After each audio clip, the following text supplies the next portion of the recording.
tal y como os lo voy a intentar transmitir, es, de alguna manera, que no puede haber sistema financiero fuera del ámbito de lo común y no puede haber ninguna otra opción. Por el camino tendremos banca ética, espero, y mucho más. Tendremos otro tipo de modelos financieros coexistiendo con la actual realidad, pero el objetivo último, y además absolutamente imposible de evitar, incluso aunque políticamente no lo compartiéramos, es que la banca sea pública, y no a nivel estatal español, no a nivel europeo, a nivel mundial. ¿Por qué digo eso?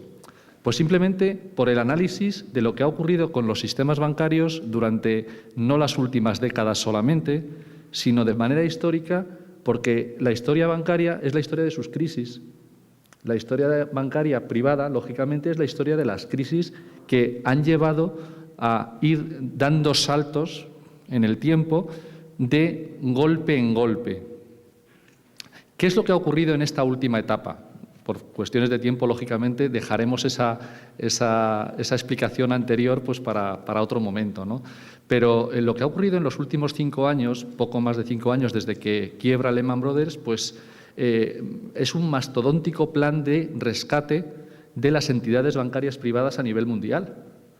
Pedro ha comentado antes y ha descrito el marco de manera perfecta. Me ha parecido admirable el cómo ha colocado el balón en el momento actual para que podamos de alguna manera desde las otras finanzas posibles rematarlo de manera adecuada. Lo que ocurrió fue un mastodóntico rescate que desgraciadamente ha pasado demasiado de puntillas por las vidas de las personas. Es verdad que hablar de banca pública hoy es muchísimo más sencillo que hace 5 años.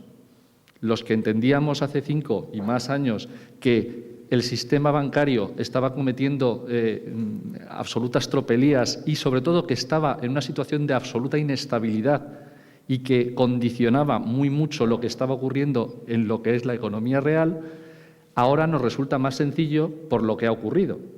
Pero los elementos, con crisis última financiera y sin crisis financiera, son los mismos.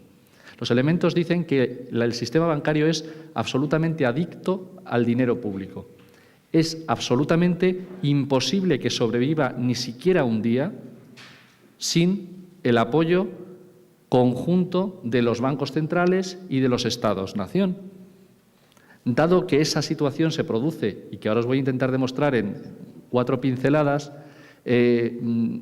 algunos entendemos que lo que entre todos se sostiene, de todos debe ser.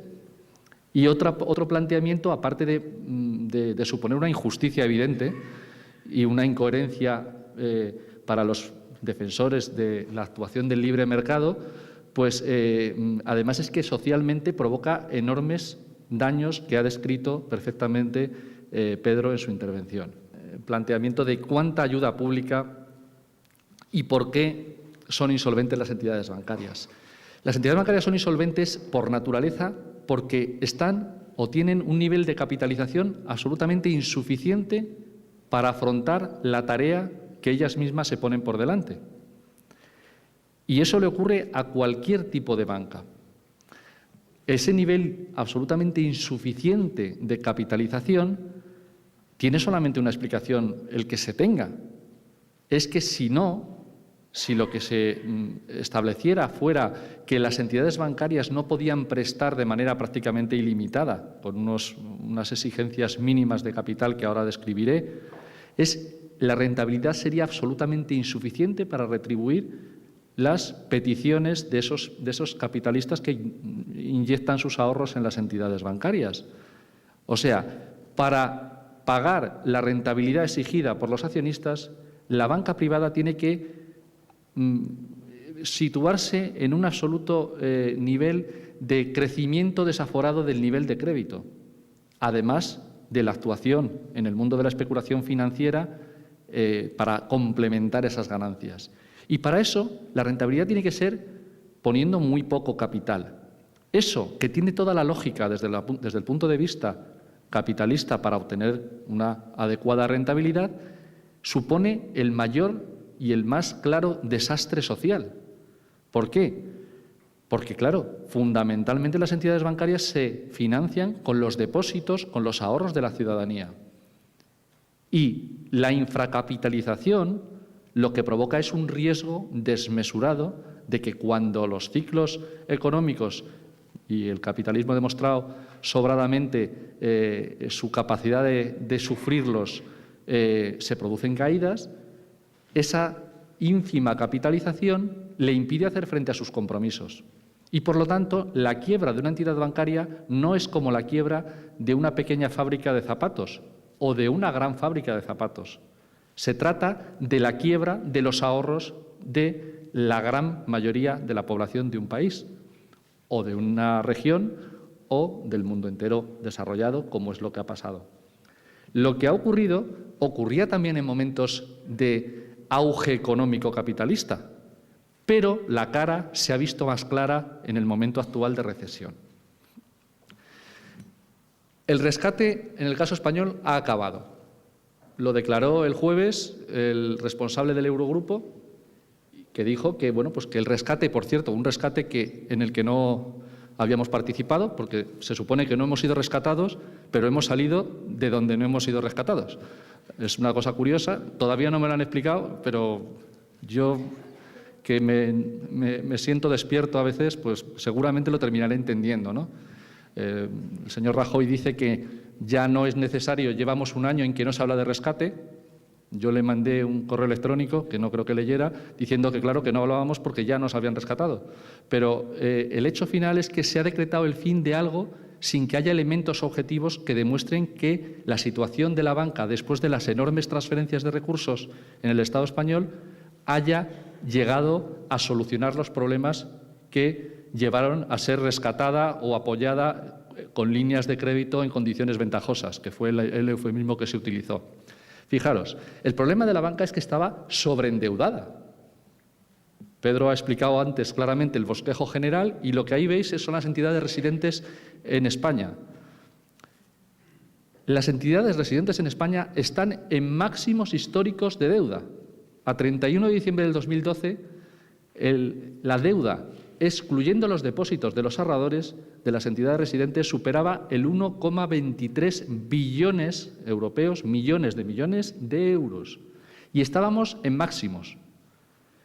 ¿Qué puede hacernos pensar que la situación ha mejorado? Estamos en niveles de máximos de sobreendeudamiento y en un entorno recesivo claramente, con más desempleo, con más morosidad, con dificultad en las finanzas públicas por todos los motivos antes mencionados.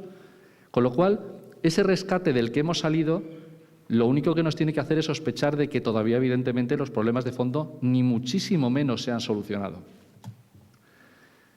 La variación, la orgía que se ha producido por parte del sistema bancario español en los últimos 12 años ha sido espectacular. Fijaros, ha habido el año en el que más, el año 2006, justo antes del estallido de la crisis en Europa, pues estamos hablando de 249.000 millones de euros de crecimiento de deuda, ¿vale? Solamente en 2010 hubo una ligerísima reducción de la misma, pero fijaos lo curioso.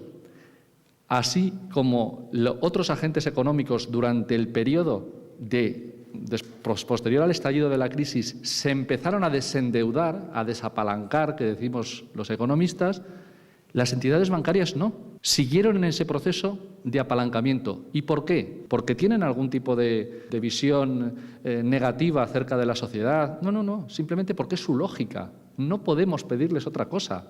Por ahí es por donde obtienen su rentabilidad y, evidentemente, lo van a seguir haciendo. Pero eso, claro, como miembros de la sociedad civil tenemos que ver las consecuencias absolutamente devastadoras que eso provoca en el conjunto de la población. O sea que ningún elemento ha cambiado para pensar que sigan siendo adictos al dinero público. ¿Qué es lo que ha ocurrido? Pues que cuando estalla la burbuja, como veis, caen fundamentalmente los precios de los activos y las entidades bancarias se convierten en insolventes. Esas entidades financieras se convierten en insolventes porque habían estado colaborando y siendo partícipes de esa burbuja no solo inmobiliaria, sino también de otros activos que sustituye a los modelos tradicionales de crecimiento de las entidades bancarias en décadas pasadas. Y hemos ido dando saltos de burbuja en burbuja. No nos dejemos engañar con el tema de que solamente, en el caso del Estado español, ha habido una burbuja inmobiliaria. Ha habido burbujas de activos en muchos aspectos, burbujas de acciones cotizadas en bolsa. Ha habido un conjunto de razones y solamente se ha actuado parcialmente sobre algunas entidades y sobre algunos activos inmobiliarios de esas entidades. Y se pretende hacernos convencer de que con esa actuación se ha resuelto el problema. Igual que decíamos que no se resolvía el problema con las actuaciones implementadas en el año 2008 y entonces nos decía que estábamos locos, pues ahora con la suerte que tenemos, y ponerle comillas a mis palabras, de que han pasado 5 años y lo que decíamos por escrito hace 5 años se ha cumplido, y no porque seamos listos, sino porque simplemente analizamos los gráficos, nada más. Lo que se ha producido ha sido una restricción de crédito, un intento de las empresas financieras de recuperar sus deudas, y ese proceso se retroalimenta, porque la propia restricción del crédito coloca en situación de impago a empresas que no tendrían por qué haber tenido problemas, o por lo menos no tendría por qué haber tenido tantos problemas. Crecimiento del paro, más caída del precio de los activos sobrevalorados, y ese fenómeno se retroalimenta. Y esa retroalimentación no se ha cortado, no se ha solucionado, con lo cual lo único que podemos esperar es que esa espiral recesiva siga alimentando la insolvencia de las entidades bancarias privadas. ¿Cuánto dinero nos hemos gastado en la bromita esta? Pues bueno, pues sigue habiendo dudas, porque yo ayer estaba en la silla y me tenía que sujetar cuando se ponían en dudas determinadas cantidades de las ayudas públicas, ¿no? Ese rescate, ¿cuánto está costando? El coste final no lo sabemos. No lo sabemos porque para eso tiene que terminar el proceso, lógicamente. Pero yo voy a hablar de las ayudas públicas y me voy a saltar todo el tema legal que se ha producido, ¿no? Las ayudas públicas se han complejizado no solo por la falta de planificación a la hora de resolver el problema, sino también por el muy interesante medio de conseguir confundir a la opinión pública. Si imaginaros que solamente desde un organismo se hubieran solucionado o pretendido solucionar los problemas de las entidades bancarias en el Estado español. Sería mucho más sencillo acceder a la información y, aunque no esté todavía aprobada la ley de transparencia, decir, oye, pues a ver, ¿cuánto dinero nos hemos gastado en este instrumento, en este y en este? No, aquí hay hasta 7 organismos que participan, cada uno da su información de manera segmentada, todos dan la información, es verdad, pero de forma que no exista una visión conjunta para que la gente sepa cuánto ha costado la fiesta o cuánto está costando la fiesta. Hay que dedicarse a analizar la información que da en pequeña medida el ICO, el Tesoro Público, el Mecanismo Europeo de Rescate, la Sareb, Banco Malo, el FROB, el FROBES, Fondo de Reestructuración Ordenada Bancaria, el Banco de España y el Fondo de Adquisición de Activos Financieros. Claro, tienes que tener un ratito de ganas y de esfuerzo para poderte poner a sumar, nada más, ¿vale? Algunos lo hemos hecho, ¿vale? Y lo hemos hecho y hemos visto que fundamentalmente el problema no se resuelve porque hay medidas articuladas para resolver el problema de solvencia, y son las medidas de capitalización. O sea, cuando una empresa tiene un agujero, en este caso financiera, hay que poner dinero para reponer las pérdidas. Y esas han sido la parte más reducida de las ayudas públicas, porque el grueso en importe han ido a medidas de liquidez. Y eso lo que hace es explicar el diagnóstico de la situación que se ha tenido. El diagnóstico ha sido que estamos ante un problema puntual y que con un poquito de tiempo y apoyando a las entidades financieras privadas volveremos a retomar el punto de crecimiento, ponerle comillas a eso, que teníamos en las fases previas al estallido de Lehman Brothers. Eso es un diagnóstico claramente erróneo, porque oculta la realidad de que las pérdidas hay que cubrirlas y que esas pérdidas a quien le tendrían que haber costado el dinero evidentemente es a los accionistas. Y si una vez que se han cubierto esas pérdidas falta el proceso de reponer el capital para poder volver a realizar la actividad de manera normalizada. Como veis, instrumentos diferentes, inyecciones de capital, esquemas de protección de activos que son seguros contra pérdidas, adquisición de activos, garantías y avales, préstamos en condiciones concesionales y participaciones preferentes convertibles. Todos esos instrumentos se han utilizado de manera profusa, como ahora os enseñaré en otro gráfico. Y se han utilizado de manera profusa, pero como digo, de manera equivocada, porque ante un problema de incendio hemos ido con una regadera. Y claro, no lo hemos solucionado, aunque decretemos de forma oficial el fin del rescate en esta semana.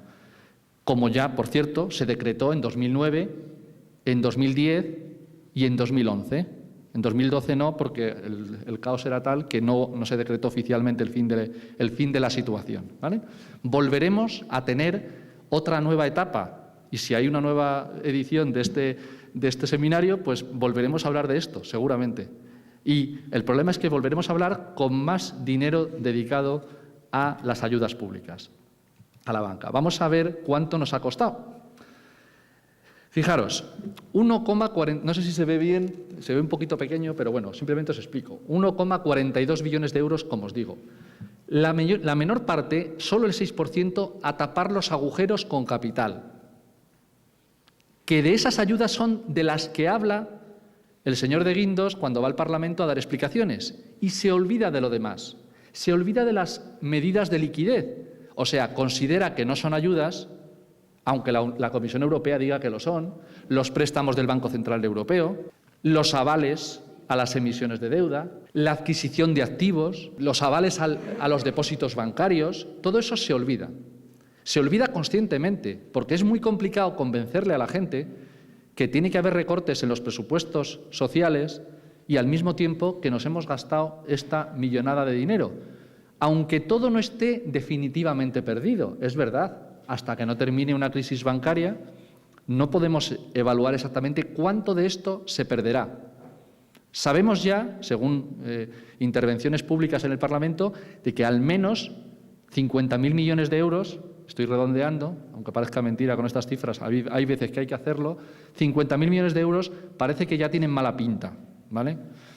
50.000 millones de euros, estamos hablando de la mitad de lo que nos gastamos en pensiones en un año en el Estado español. O sea, tampoco estamos hablando de una cantidad pequeña. Eso ya ha producido una indignación considerable en movimientos sociales y en gente con una mínima conciencia. Pero es que, claro, si a la gente le contamos que no son 50.000, que es que hay que multiplicar esa cifra por bastante, como veis, pues entonces puede que la indignación llegara a cotas difícilmente asumibles. Compararlo con esas ayudas bancarias públicas, con el gasto en pensiones, en sanidad en 2013 o en desempleo. Fijaros, absolutamente disparatado. Las ayudas públicas entre 2008 y 2012, como veis, son claramente, viéndolo en gráfico, claramente superiores a esas partidas, a la totalidad de esas partidas. Entonces, ¿por qué? Y aunque lo disimulemos diciendo vamos a separarlo, el 1,42 billones en tipos de actuación, incluso en esa situación, como vemos, es absolutamente escandaloso. Imaginaros que eso hubiera servido para solucionar el problema. Pues bueno, pues habría algunos que estaríamos criticándolo eternamente, mientras nos aguantara el cuerpo, pero habríamos solucionado el problema. La dificultad es que no hemos solucionado el problema ni lo podemos solucionar de esa manera. ¿Y por qué? Porque esa adicción al dinero público es absolutamente consustancial al funcionamiento de la banca privada. Y por eso, entre otras cosas, tiene que ser pública. Y voy a esas conclusiones. Tiene que ser pública, entre otras cosas, porque la hemos pagado. Ahora mismo, el sector público español, no solamente español, y el europeo, que a través de los contribuyentes europeos también han aportado, evidentemente, dinero a este rescate masivo, tienen puesto 10 veces más cantidad, arriesgado 10 veces más cantidad que los accionistas privados de las entidades. Eso en un sistema capitalista es algo absolutamente aberrante. O sea, que ponemos dinero y no controlamos que eso suponga actuar políticamente en las entidades. O sea, que ponemos dinero y no mandamos. Eso no tiene ninguna lógica. No tiene ninguna lógica en el sistema capitalista. Que yo sepa, cuando alguien pone dinero en esa, además, enorme cantidad de dinero, le gusta decidir lo que ocurre en la entidad bancaria en cuestión. En este caso, pues no es así. Y por eso la banca pública precisa desde luego, de otro tipo de control, al que lo más parecido a esa banca pública que hemos tenido en España han sido las cajas de ahorro. Os recuerdo a todos que las cajas de ahorro no eran banca pública. Las cajas de ahorro eran entidades privadas, fundaciones. Eso sí, con participación pública de corporaciones locales o comunidades autónomas, de partidos políticos, de sindicatos, pero no eran entidades públicas. Por eso la banca pública que muchos proponemos, y desde la Plataforma por la Banca Pública proponemos, es otra cosa. Otra cosa porque no puede depender de una actuación reducida a algo que es de todos. ¿Qué exigencias inmediatas mantenemos ante esta situación? En primer lugar, que se nacionalicen las cajas de ahorro que han sido intervenidas de manera definitiva, no temporal. No nacionalizar hoy para privatizar mañana. Todos sabemos lo que esos procesos privatizadores, y nos podría contar mucho también Pedro, de lo que eso ha supuesto en décadas pasadas en América Latina. En España lo podemos ver, en Madrid también lo podemos ver, lo que ha pasado con las basuras, por ejemplo, en las últimas semanas, ¿no? No queremos nacionalizar para poner otra vez en el mercado al mejor postor algo que debe ser de todos. Pero es que además esa nacionalización no debe ser solamente fruto del dinero que hemos puesto en capital. Es que también las ayudas indirectas deben ser convertidas en acciones públicas con derechos políticos. O sea, para hacer cosas diferentes a las que se han hecho hasta ahora, para promover otro tipo de desarrollo, para planificar la actuación en el sector productivo real, no en la especulación financiera, no en el casino, en eso no. Para eso es para lo que hace falta que las acciones públicas intervengan de manera diferente. ¿Alguien se ha enterado de cómo funciona de manera diferente o por qué funciona de manera diferente desde que fue nacionalizada Bankia? ¿Alguien ha notado algún cambio? Yo, desde luego, personalmente no. ¿Por qué? Porque no basta solamente con nacionalizar. Hay que actuar de otra manera. Hay que actuar en interés de la mayoría, no de la minoría oligárquica que hasta ahora sigue controlando las entidades, incluso las nacionalizadas. Claro, además hay que mirar un detalle, y es que, fijaros, eso que se ve tan pequeñito es la lista de entidades que han recibido ayudas públicas, que son prácticamente todas, incluidas las importantes y las que presumen de estar sanas, porque todas ellas, sin la ayuda pública, no serían viables. Solamente se sostienen con ese apoyo. Siguiente punto por el que, y ya termino, por el que es absolutamente fundamental que la ayuda pública se convierta en acciones de entidades. Pues porque hay que proteger los ahorros de la ciudadanía. Es algo demasiado importante como para dejarlo en manos privadas. En el momento actual esos ahorros no es que estén en el aire, esos ahorros han desaparecido en una porción muy importante. ¿Han desaparecido completamente? No. Hay parte que están en suelos rústicos en Castilla-La Mancha o en Castilla-León o en la costa mediterránea. Pero los ahorros se han invertido en activos que no valen lo que decían que valían. Y esa situación solamente la puede proteger el Estado. La gente, cuando deja el dinero en un banco, piensa que está protegido por el Fondo de Garantía de Depósitos, en el caso español. El Fondo de Garantía de Depósitos es el seguro que permite que hasta 100.000 euros por titular, alguien, si siente que su banco va mal, sabe que va a poder recuperar. Claro, ¿cuánto dinero tiene el Fondo de Garantía de Depósitos para acudir en caso de incendio en algún caso? Pues el Fondo de Garantía de Depósitos, siento deciros lo que ya muchos sabéis, que está en quiebra técnica. No solamente no tiene dinero, sino que tiene un agujero patrimonial de 3.000 millones de euros según sus cuentas declaradas y presentadas públicamente en agosto. Las presentan en agosto para no llamar demasiado la atención, lógicamente. Porque claro, si a la gente le dices que sus ahorros, que en el conjunto del Estado español superan los 795.000 millones de euros, hablo de los ahorros hasta 100.000 euros por titular, pues para soportar 795.000 millones de euros de posible quiebra, tenemos un seguro que tiene en la caja menos 3.000 millones. Un tema tranquiliza bastante, ¿no? Claro, por eso algunos pensamos que tiene que ser público, entre otras cosas porque como el fondo no va a tener dinero y no tiene dinero para soportar ningún tipo de crisis bancaria, siempre son los Estados los que se hacen cargo de apuntalar a los sectores bancarios, en el Estado español, en Europa y en todo el mundo. Y, como decía antes, lo que de todos es, lo que entre todos estamos pagando y entre todos estamos soportando, de todos debe ser. Y no puede ser que una minoría controlen las entidades con la extravagante excusa de que solamente ellos están protegiendo los ahorros de los ciudadanos. Eso claramente no es así. Sí. Termino diciendo simplemente que seguramente la actuación pública de sostenimiento del sistema bancario, si se hubiera producido de forma generalizada en la sociedad, pues muchas empresas no habrían cerrado seguramente, muchas familias no habrían perdido sus casas y, evidentemente, todos no somos iguales y la banca en este caso ha demostrado que no lo es, no es igual que el resto.